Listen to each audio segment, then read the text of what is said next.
بسم الله الرحمن الرحيم. الحمد لله. الحمد لله وكفى وسلام على عباده الذين اصطفى. خصوصا على سيد الرسل وخاتم الأنبياء وعلى آله الأزكياء وأصحابه الأتقياء. أما بعد.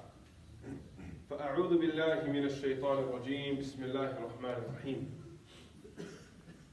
إنا فتحنا لك فتحا مبينا. صدق الله العظيم.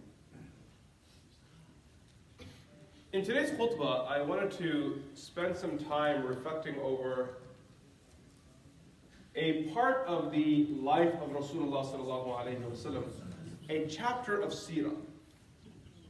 And as we cover the narrative, the story of what occurred during this period of the life of Rasulullah sallallahu alaihi wasallam, I wanted to also briefly touch on some lessons that we can learn.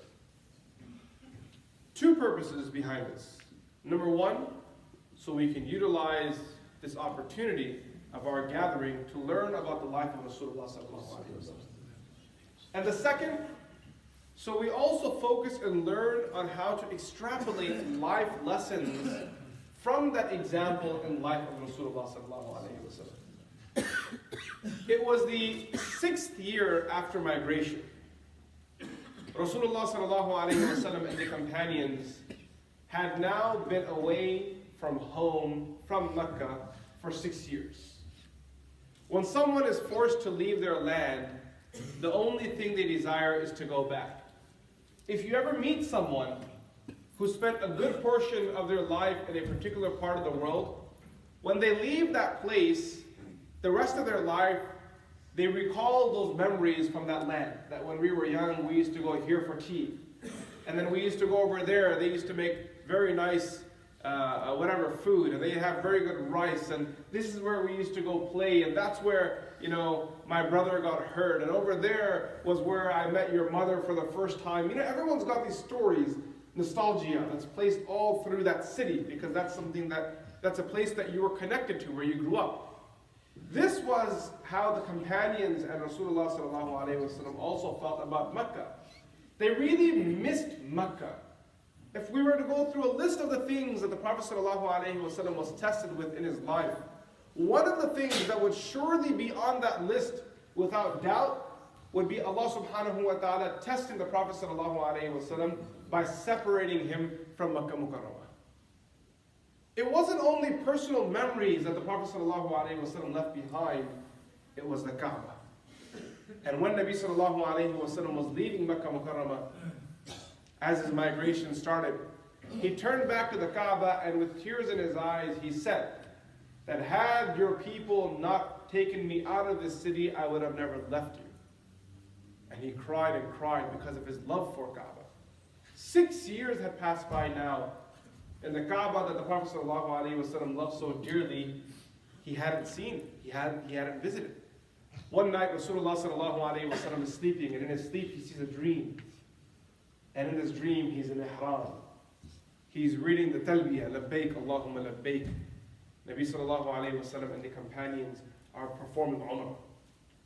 The next morning the Prophet ﷺ wakes up, he shares his dream with the companions, and they said, let's go for umrah.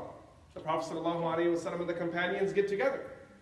1,400 of them are in the state of ihram, and they're crossing this desert while saying, Labbaik Allahumma labbaik, oh Allah, we are here, oh Allah, we are here. There's so much to share about this journey and this particular period of seerah, but I'm going to breeze through it so some of the more major points we can cover and also derive some lessons.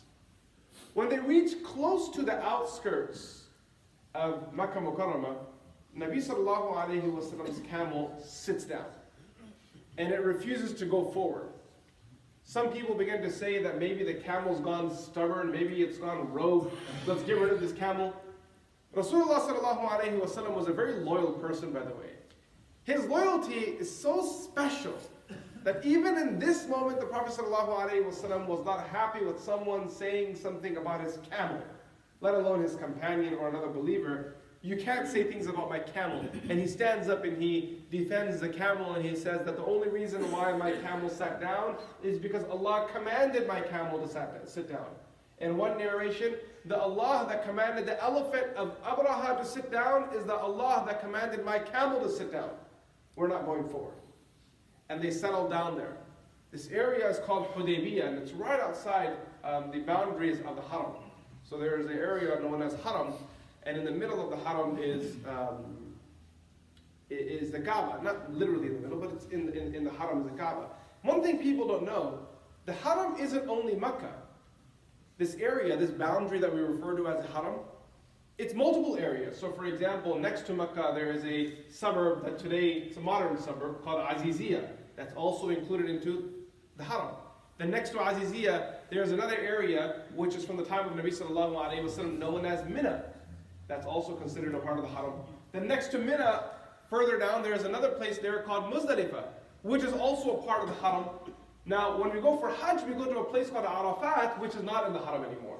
So just to keep in mind, so you have this image, this Haram refers to an area, broad area, like a greater Dallas area or greater Chicago area where the boundaries demark the area of the Haram. So outside of the Haram, there's this place called Hudaybiyah. And there are some very interesting incidents that occur there. The Prophet ﷺ originally sends someone from his side to go and negotiate with the people of Mecca. The people of Mecca make it very clear that they aren't interested in negotiating.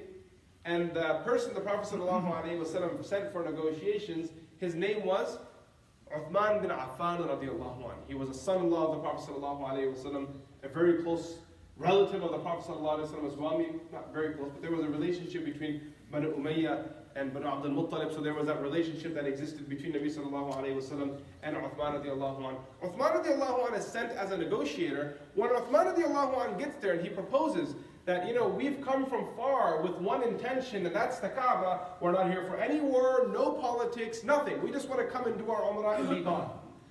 The Meccans make it clear that you are not doing Umrah. The reason why the Meccans couldn't allow the Muslims to do Umrah was because the Muslims were their enemies in the battlefield. And if they allowed their enemies to walk into their city, not just 5-10 of them, these guys showed up with 1,400. Suratan, when people see it, it'll look like an overtake. That these guys are overtaking their city. And Suratan, when people see it, they'll think that the Quraysh were overpowered, they were intimidated by their numbers, that's why they let them in. And the Quraysh weren't going to let their ego down. So there's no way we're ever going to let anyone think that someone can overpower us and enter into our city without our permission. And now the Quraysh said, we're not going to let you in. Uthman bin Affan radiallahu anhu tried to engage them a little further. They made it clear that you're not entering into Mecca. And that's that. Then they say to Uthman radiallahu anhu, however, if you want, you can do Umrah. Why don't you go and do Umrah? You're here, you're our friend, you're in Mecca. You can go do Umrah. The Prophet and the rest of them, they're not going to do Umrah. We won't allow them. Now this is a very profound moment, because if you reflect over this, I ask myself, what would people from my family, what would our people do? If we were put in a situation where someone said to you, you can go ahead and enjoy yourself, everyone else, I can't guarantee them anything. If you want to go, you can go ahead. I'll give you access to so-and-so lounge, or I'll give you access to so-and-so amenity, but everyone else won't get it. In our mind, we begin to think immediately, well, if they're not going to get it, why should I miss out? What's my crime? I might as well go ahead and enjoy it. I'll take the deal. If they're not going to get it, if everyone in the ummah is not going to get the deal, then I'll take it. If my brother's not going to get the deal, forget him, at least I can take it. But Uthman bin Affan radiallahu anhu, he knew the adab. And he knew proper manners and etiquette. He understood that not only was it wrong adab to do Umrah while the Prophet ﷺ was waiting for his return in ihram, even though the Prophet ﷺ possibly may have not objected, because Uthman was Uthman. But he knew that it was something wrong to do, because it was bad etiquette. And the Prophet ﷺ was waiting there. And beyond that, it was such a dagger in the heart of someone that you love. You imagine he comes back and the Prophet ﷺ says, Uthman, what happened? You're not in ihram anymore. Oh, I did my Umrah. They gave me a chance, so I took it. And everyone else is standing here, waiting for your return, and you went and did your Umrah. There's something very powerful here. And what we learn is, sometimes even though something might be okay to do, you have to think of how it'll be perceived and what's the right adab.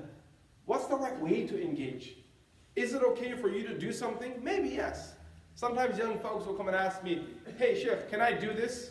And I'll say, yeah, maybe you could do it. I wouldn't recommend it though. The reason is because in Islam we don't just live by the legality, we live by ihsan, what's perfect. We want to try to aim for perfection.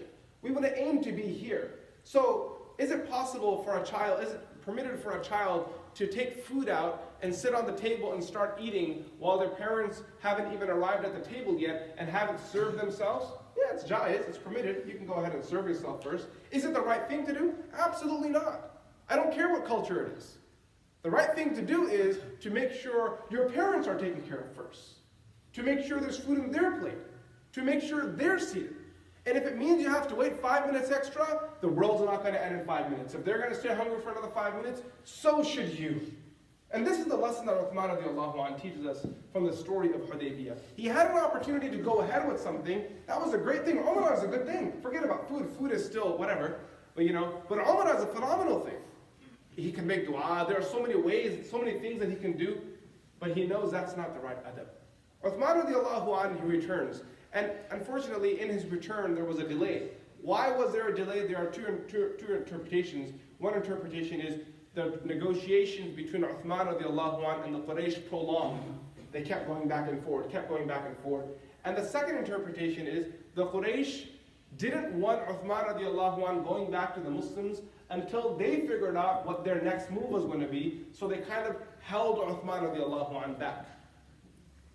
In the meantime, Nabi sallallahu alayhi wa sallam thought Uthman radiallahu anhu was killed. And the rumor began to spread. The Prophet sallallahu alayhi wa sallam became very angry that we came here for Umrah, we sent you a messenger, you killed our messenger. Nabi sallallahu alayhi wa sallam sat under a tree. He told the companions one by one, bring your hands forward. And they put their hands in the hands of Rasulullah sallallahu alayhi wa sallam, and they took an allegiance that they would fight till death, but they would surely revenge Uthman radiallahu anhu. And this is that bay'ah that's referred to in the Quran. لَقَدْ رَضِيَ اللَّهُ عَنِ الْمُؤْمِنِينَ إِذْ يُبَايِعُونَكَ تَحْتَ الشَّجَرَةِ. This is that allegiance that Allah subhanahu wa ta'ala says regarding in the Quran, that the people who participated in this allegiance are those people that Allah is pleased with. Allah was pleased with all of them because these people, they didn't come to war, but they were willing to die in support of one another. That's the bond of Islam, the bond of brotherhood. Uthman radiallahu anhu returns while the Muslims are getting ready for war. The Prophet ﷺ is really happy that Uthman radiallahu anhu's back. War is averted. After a lot of back and forth, it became inevitable that there was going to be a treaty. There were three possibilities. Either they would let the Muslims in. The Quraysh weren't going to let that happen. Either they would refuse to any agreement at all, which would result in some sort of a bloodbath. Someone was going to die. Or there would be an agreement. And if there was an agreement, it was very clear that it wouldn't be in favor of the Muslims because the Muslims were at the doorstep of the people of Mecca. It was going to be in their favor. Rasulullah sallallahu alayhi wa sallam had already calculated all of this. And in his mind, when he saw the negotiator coming from the Meccans, Suhail bin Amr, the Prophet sallallahu alayhi wa sallam said, there is not a thing that he will propose to be a part of this treaty, but I will accept it. I will accept it all. Do you guys understand that? Why did Nabi sallallahu alayhi wa sallam say that I will accept every one of their proposals? Because the Prophet sallallahu alayhi wa sallam realized that if he rejected what they proposed, the Quraysh would now have grounds to say that we tried to go into treaty, they refused, now we have the right to defend ourselves, and they would have killed the Muslims. And no one in the Arab lands would ever batter an eye against them because the Quraysh now had narrative. And the narrative was, we came to them, they rejected us, so we did what we had to do. Nabi sallallahu alayhi wa sallam made it very clear that no one was going to die. And we will accept whatever terms they put forward, and we'll figure it out. Allah will be with us. Now when they signed this treaty, everything is balanced against the Muslims. And to be honest with you, it was quite humiliating. Umar radiallahu anhu was offended by this treaty. He actually went to the Prophet sallallahu alayhi wa sallam and asked, are we not on the true religion? Are you not the Prophet?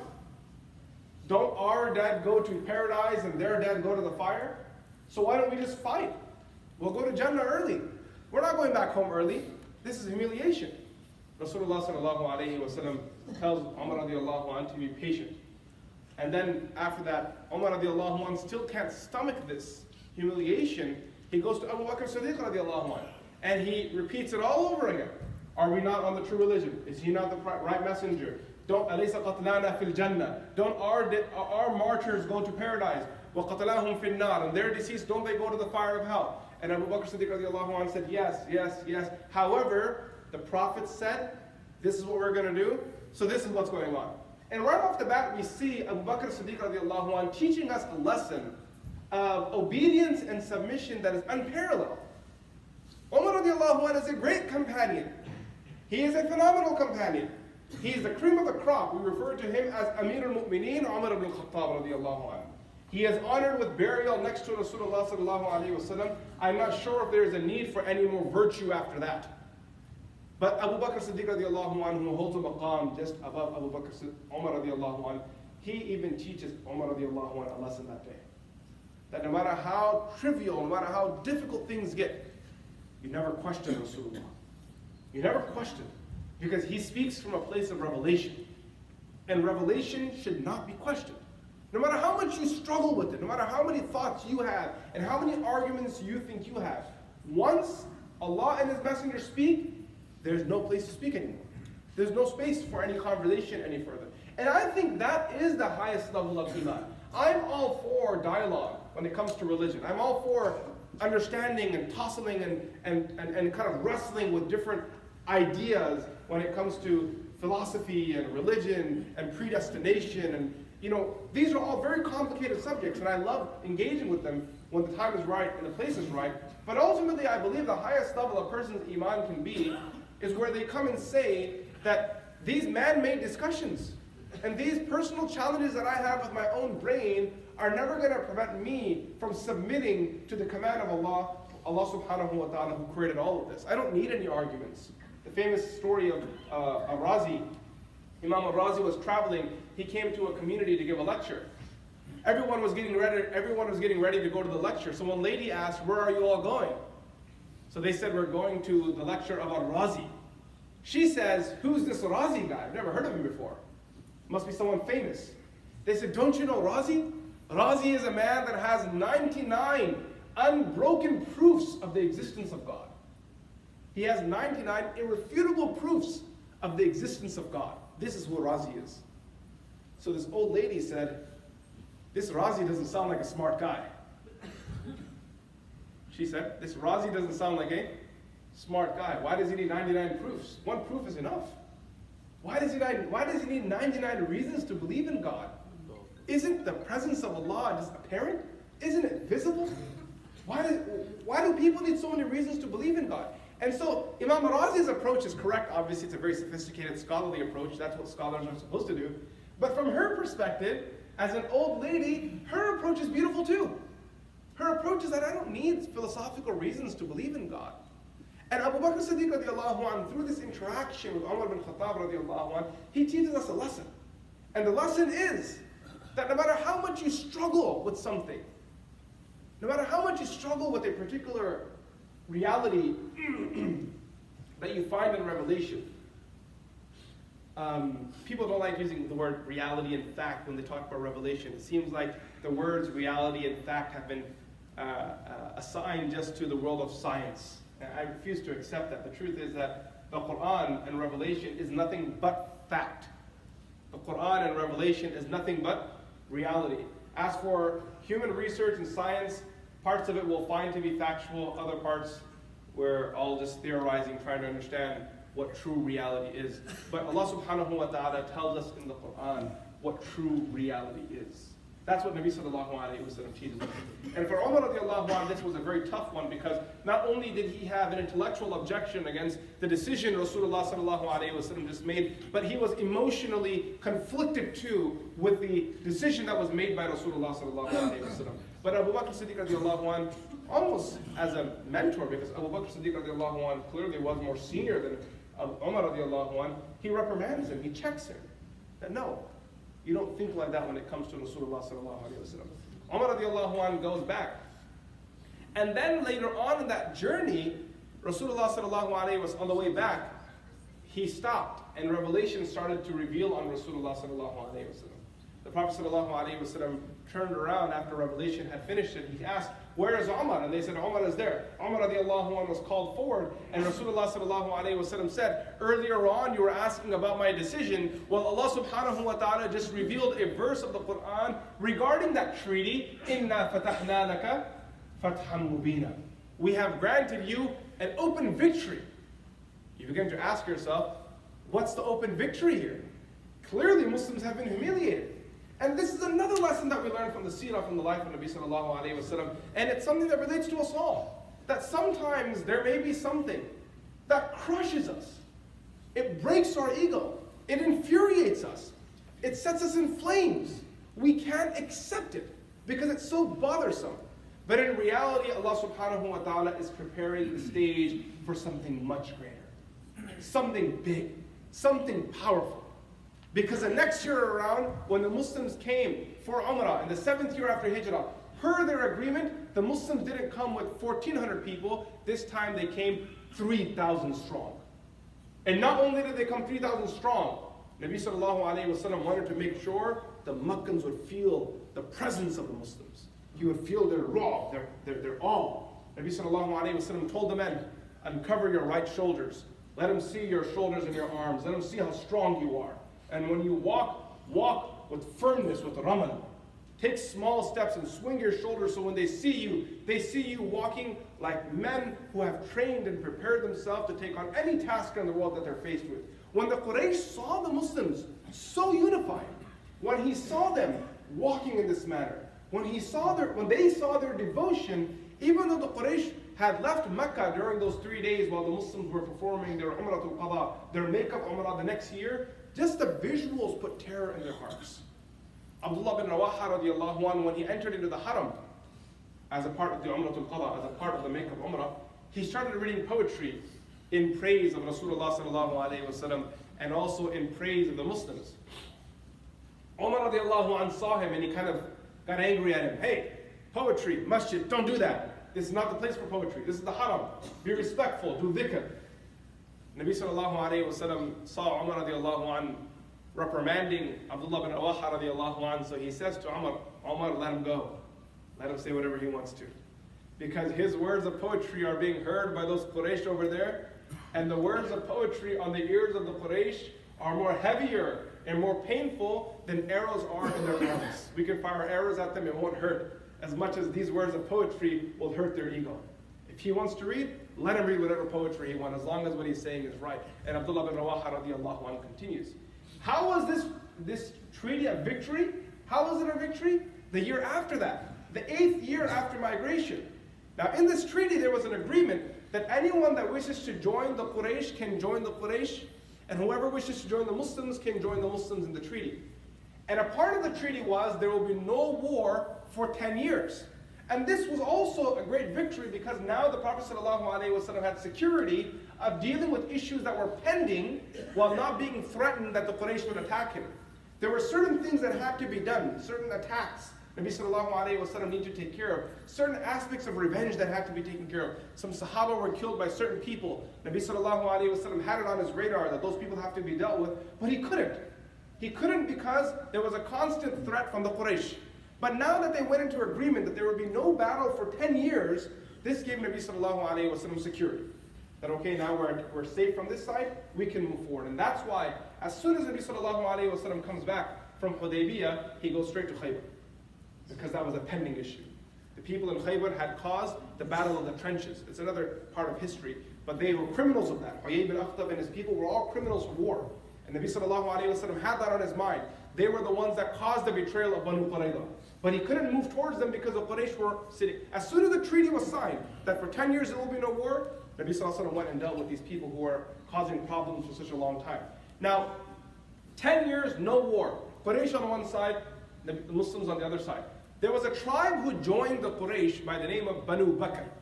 And there was another tribe that joined the Muslims by the name of Khuza'ah. So now, if the Muslims are not going to go into war with each other, neither can these two tribes.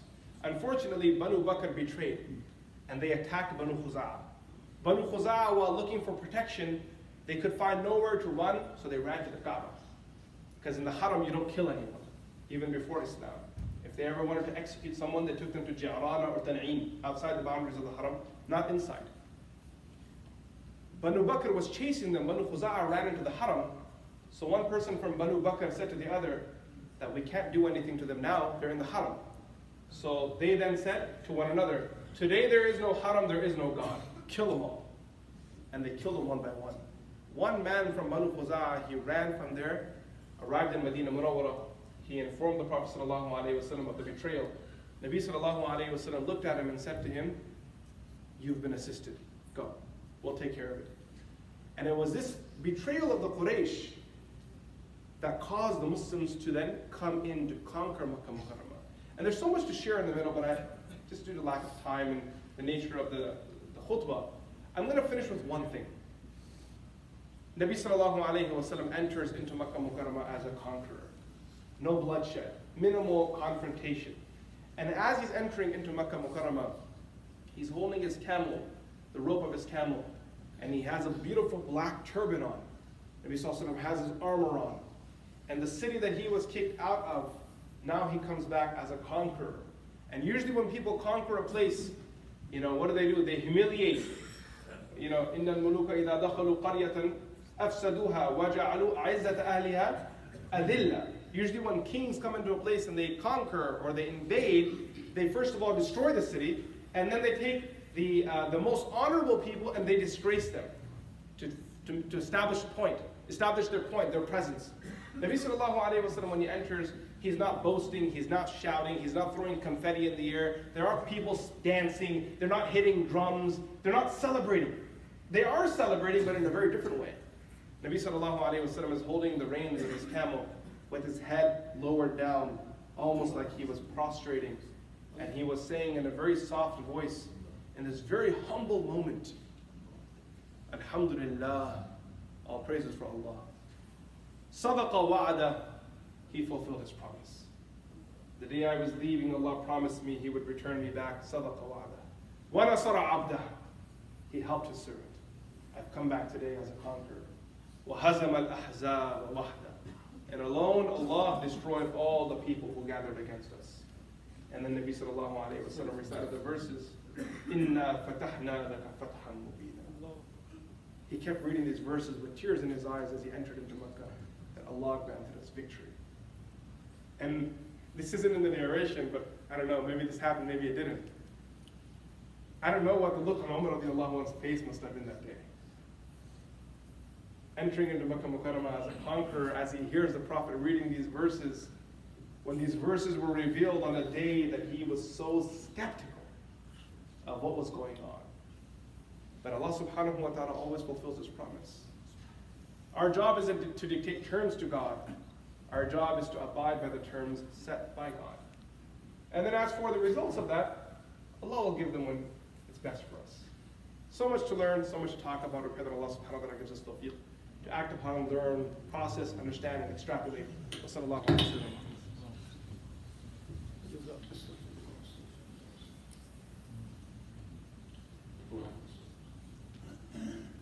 الحمد لله رب العالمين إن الله وملائكته يصلون على النبي يا أيها الذين آمنوا صلوا عليه وسلموا تسليما اللهم صل على سيدنا محمد وعلى آل سيدنا محمد كلما ذكره الذاكرون وكلما غفل عن ذكره الغافلون ربنا آتنا في الدنيا حسنة وفي الآخرة حسنة وقنا عذاب النار ربنا هب لنا من أزواجنا وذرياتنا قرة أعين واجعلنا للمتقين إماما يا رب العالمين اللهم اهدنا فيمن هديت وعافنا فيمن عافيت وتولنا فيمن توليت وبارك لنا فيما أعطيت وقنا واصرف عنا برحمتك شر ما قضيت فإنك تقضي بالحق ولا يقضى عليك إنه لا يذل من واليت ولا يعز من عاديت تبارك ربنا وتعاليت فلك الحمد على ما قضيت ولك الشكر على ما أنعمت به وأوليت نستغفرك ونتوب إليك وصلى الله على النبي الأمي سبحان ربك رب العزة عما يصفون وسلام على المرسلين والحمد لله رب العالمين أقم الصلاة